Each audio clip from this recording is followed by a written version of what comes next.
The government has failed to take a stand with clear words with an arms embargo. One always announced it in the past. If you look at the reality, this is not true. They continued to export arms, and now these submarines are a symbol of the lack of credibility. Καταπέλτης είναι η αντιπρόεδρος της Γερμανικής Βουλής, Κλαούντια Ροτ, για την πώληση των 6 υπερσύγχρονων γερμανικών υποβρυχίων 214 στην Τουρκία. Οι πράσινοι, μάλιστα, αύριο καταθέτουν σχέδιο ψηφίσματος ζητώντας την επιβολή εμπάργκο όπλων τόσο από τη Γερμανία όσο και από την Ευρώπη. Do you think that the export of German weapons is still ongoing? The arms embargo exists only on papers?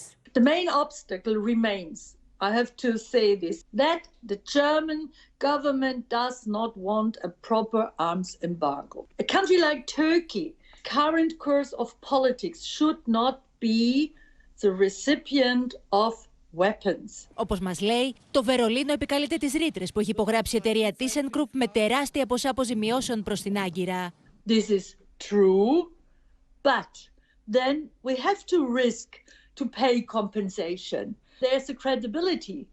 If we do send now, in these times, submarines, what we saw, what's happening in the Mediterranean, then it is worse than to pay, if necessary, compensation. Σε ό,τι αφορά τη διαμεσολάβηση του Βερολίνου για την αποκλιμάκωση της έντασης μεταξύ Ελλάδας-Τουρκίας, τονίζει ότι η Γερμανία απέτυχε να κρατήσει μια ξεκάθαρη στάση απέναντι στην Άγκυρα. These flimsy excuses, the German government is lacking a clear direction how to deal with Turkey and the highly problematic politics from Erdogan.